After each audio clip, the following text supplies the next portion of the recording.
This happened 7 years ago when I was 5.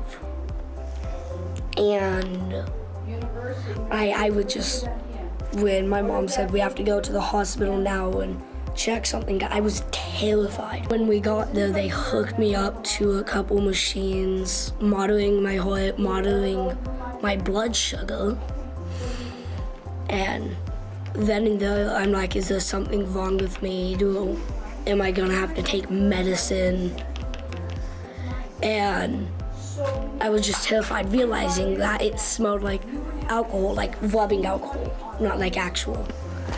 And the alcohol that goes into my pump now, it smelled like that. I'm like, wait, what is this? I asked my mom and she's just like, it's insulin, it's to help monitor your blood sugar. And I was like, what does any of that mean? So I was so confused. I was basically just sat there confused, and I was there for a whole week. This one nurse was nice. She grabbed a wheelbarrow, I don't know what they're called, but she dragged me around the hospital because my legs were like, I wasn't really able to use them because I've been laying down for so long. And that was fun, but a week later came, my mom and the doctor thought I was gonna be there until my birthday, so my family came a few days before my birthday. Sad that I actually wasn't really able to celebrate my 5th and exciting birthday, but I still got my presents. I think it was my Aunt Connie, I can't remember. She came, bought me like a little Lego. I built it. I was just having like the time of my life with it. And so then I finally got out. The doctors handed me a stuffed animal. I still have it to this day. It's in my room. And I love the stuffed animal. I named it Meow from the show Adventure Time. I think the doctors think that I had it when I was first born. And they found out when I was 5 years old, and I was just shocked. And so basically, that's when I got diagnosed with it. So this is the school nurse. CNA. CNA. We're gonna be asking her, what would she do if a student, what would you do if your student had high blood sugar? Okay, so for my diabetic student, my type 1 diabetic student, if he has a high blood glucose number on his numbers, we would give him a lot of water and we would have him lay down. And because we are in school, we do have to call parents to let them know that their numbers are high. We check their blood constantly and we look for ketones. We use ketone strips to test that. And the reason why we look for ketones is because in type 1 diabetes, they don't produce enough insulin or little to none insulin. And when that happens, the glucose, which is sugar, can stay in their blood for a long time. And instead of it being used for energy, how it should be, the body uses fat. And so when it uses fat, it's burning fatty acids. And that's where you get ketone bodies. Ketone bodies, once they're in the body and they go through your urine, they will show, and you would use keto sticks, which look like this. And they would have to pee on one of these, and we would look for any traces and we would match those.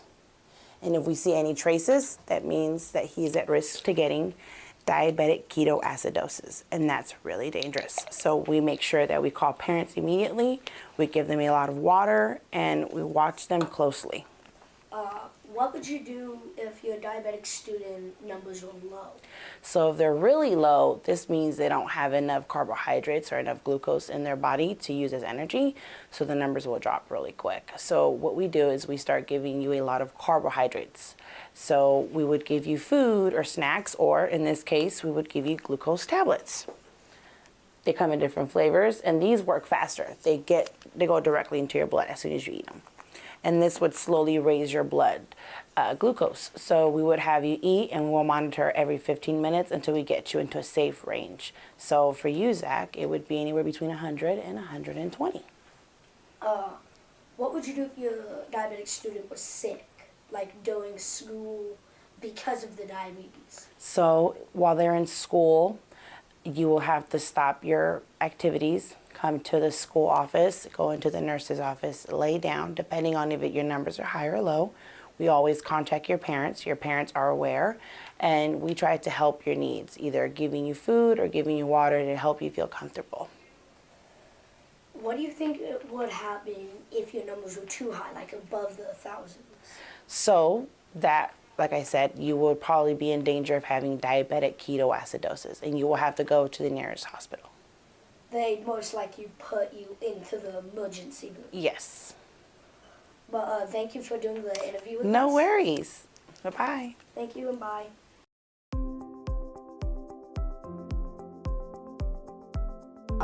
Here's what the inside of my test kit looks like. So here are the needles right here. This is what they look like. This is what they look like with the caps off. You can't really see the, oh no, you can. So that's what the needle really looks like. You cock this back and then that's the blue thing. This needle's dirty, so how you take the needles out is this little thing right here that brings a little mechanism in the thing, popping it out. Now, here's what your test kit would look, or your test strip would look like. Here, I only need one. There's usually tons of them in here. I think it'd usually say somewhere on the bottle, but and I'd usually put it back. Then there's this little slot, and then that right there, you'd stick it in with this pointing up, and then if you don't like seeing blood, there's not gonna be much, but there's still gonna be some blood. So if you don't like looking at blood, I'd recommend to not really watch this part. So you usually get like that much blood, and then you go would after ask about before meal, after meal, and my number is 321.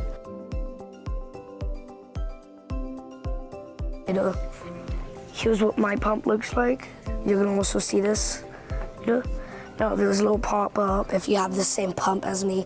Oh, and why the pumps are important is because if you don't have one, it's gonna be kind of hard for you to get insulin into your body.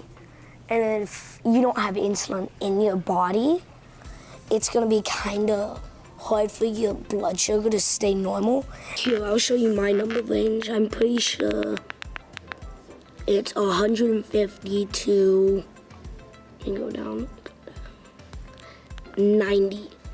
Now, if it's below 90, like about like that, then I'll have to get something to eat, like food. But if it's 20, like let me go down further. Right here, that is the lowest you can get, and if it's 20, it's dangerous. You have to call the hospital. It's not safe to be in the 20s, and the highest number is 600. And I recommend if you're in that, give yourself as much insulin as it suggests. If you don't, it's not gonna be good for you. If my numbers are low and if they're not coming up, I go to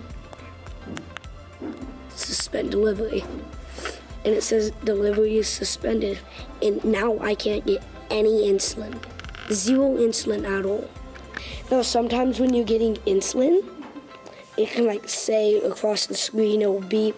It will tell you like if you're on low insulin, it will tell you how much you have left.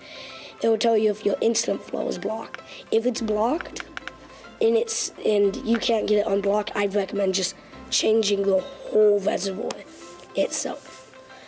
I'd recommend searching up a guide or ask the doctor how if you don't know how. Need a pump or shots, syringes. But if your nurse isn't a full-on like certified nurse for the school, you're gonna have to give yourself the shots, which I'd highly recommend to do in your arm, like right about here, in your stomach, like right around like the belly button. So I want to end the video with saying if you do have diabetes, take it very seriously because it is not something you'd want to laugh about. Because if you do, that can lead to you going to the hospital very fast. And I've been to the hospital a few times and it's not fun. Thank you for watching.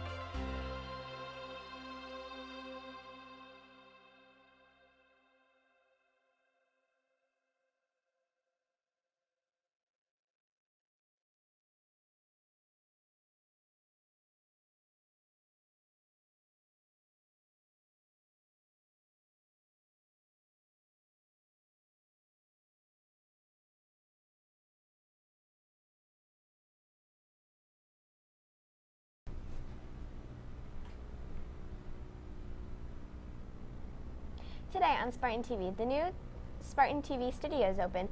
Come take a tour with us. Victoria visits the California Air Show. Mr. Briscoe, our summer karate teacher, and Kinder Apples. These stories and more, it all starts now on Spartan TV.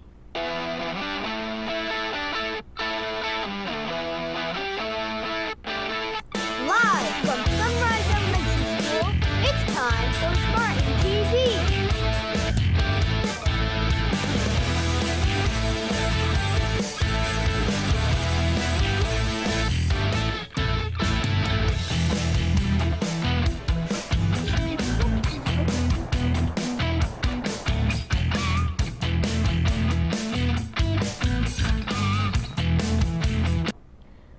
Welcome to Spartan TV. I'm Alessa. And I'm Allison. This is Spartan TV episode number 14. Our new Spartan TV studio is complete. Let's go to camera 4. This is our wide camera shot. Our newscast can be recorded live right now. We can't thank the following people enough. SECC and the Elk Grove Unified School District. Mr. Hawk, Miss Fildrum, Angela, Valerie, and Mr. Harding. Without these people and organizations, this would have never occurred.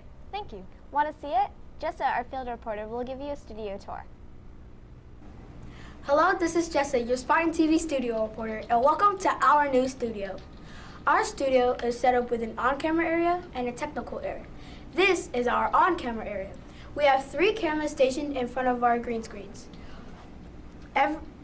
We have 20 lights above us. Everyone is the studio's headset so we can talk and hear each other. Over here is the technical area. This is the teleprompter who sends the scripts to the anchors. This is our technical director who records the show live. This is our sound engineer who makes sure the sound recordings are being heard. And over here is the show director who makes sure the entire show is working. Our studio is amazing. Did you hear all the planes over Sunrise? Did you run after them on the playground? The California Capitol Air Show took place last Saturday, and we sent Victoria, our Spartan TV field reporter, for the story.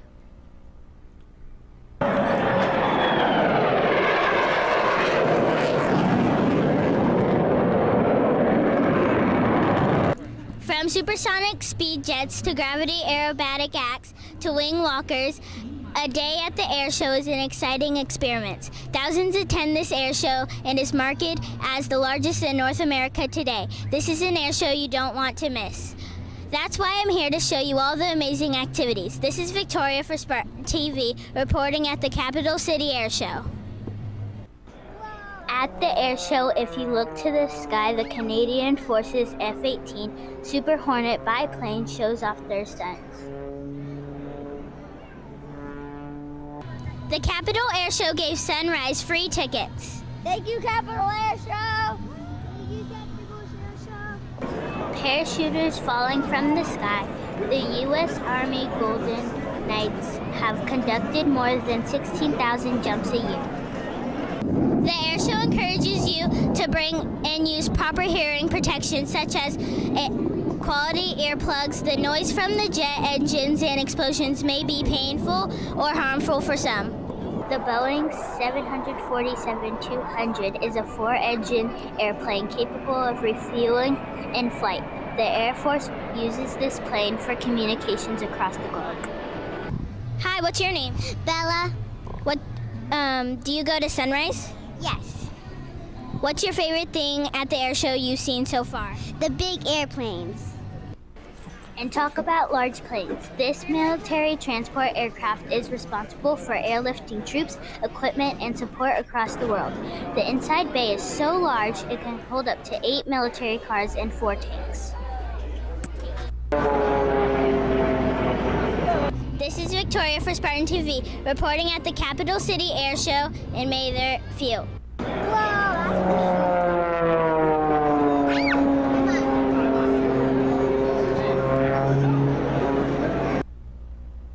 Band and choir. Mr. Briscoe, our new Sunrise teacher, will be on campus all year. I got a chance to meet Mr. Briscoe. Here's the story.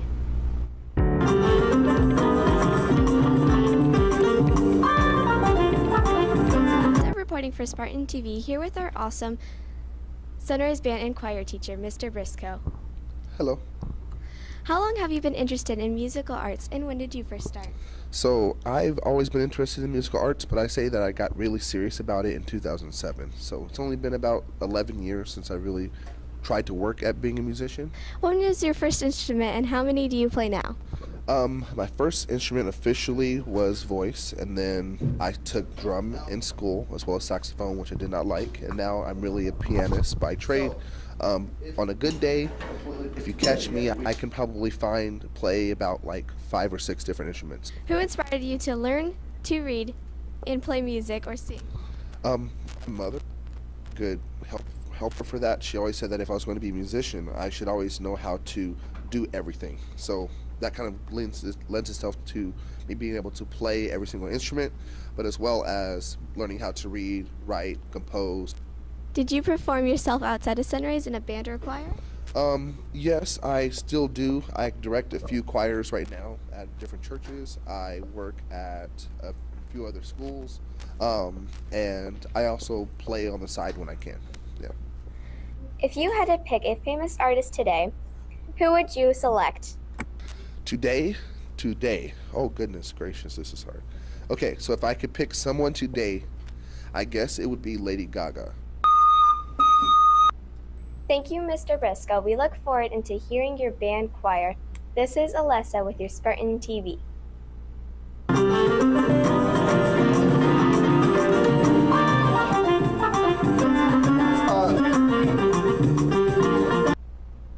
Here's a 60-second update with Madison.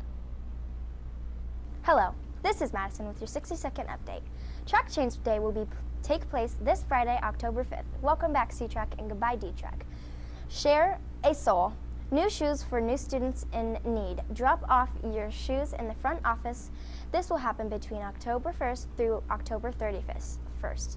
October 5th, Superhero Day. Wear your favorite superhero costume. Please remember, if you wear a wig, mask, or hat, it must come off when you enter the classroom. Canned food drive. October 8th through November 2nd. Please bring your food cans to your classroom and student leadership will pick them up. October 5th, the next minute to win it will be called Put Some Jelly on Your Face. Walk to School Day is October 10th with 3 locations where you can start your walk from. Multicultural Day, Family Festival will take place on October 12th from 5:30 to 7 p.m. This is Madison with your 60-second update. And here's the question of the month with Vlad.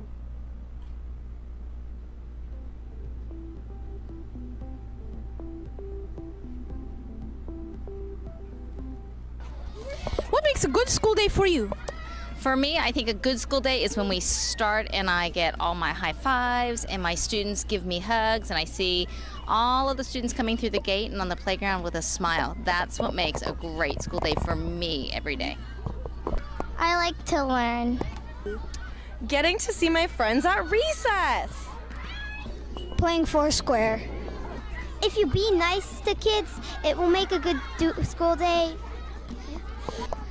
A good school day for me is a good recess with my friends. Why do you like a good recess with your friends?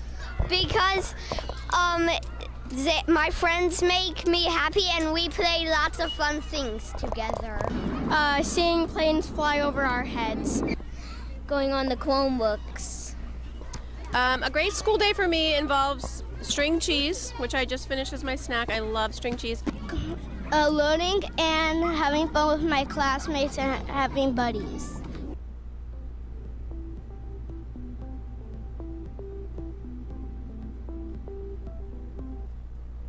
Here's student leadership with an update about Kids Can.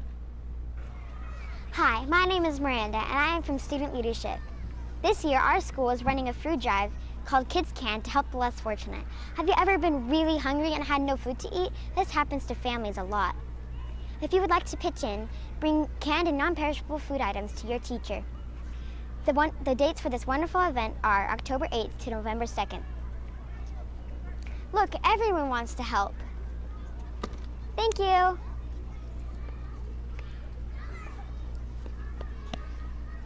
Awesome job.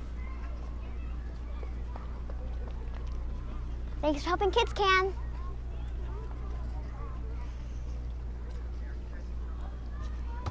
Thank you. And you can too, because kids can. Have a great day, Sunrise Spartans. Kindergartners have been learning a lot about apples this month. They celebrated all their hard work with an apple party. Ashley, our Spartan TV field reporter, has the story.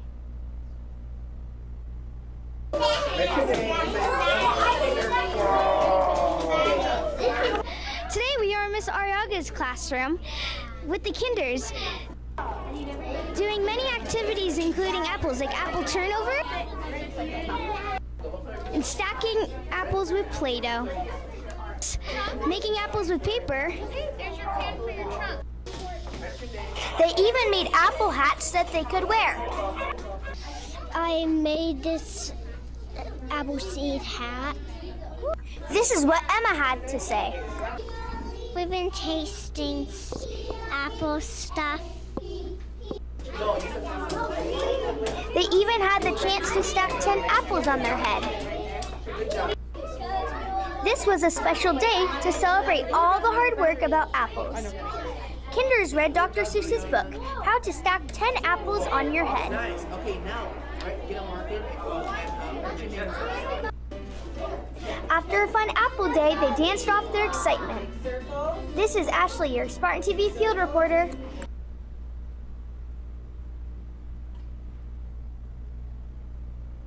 Please remember that every Thursday is Early Yell, and students are dismissed at 1:55 p.m.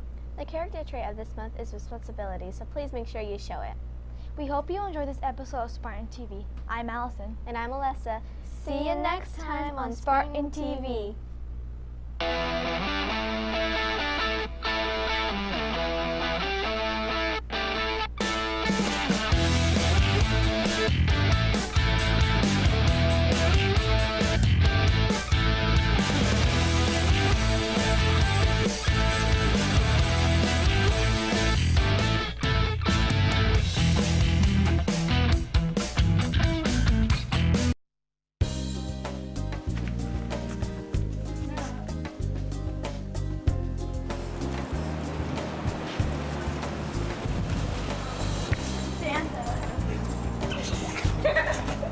Hey, Leah.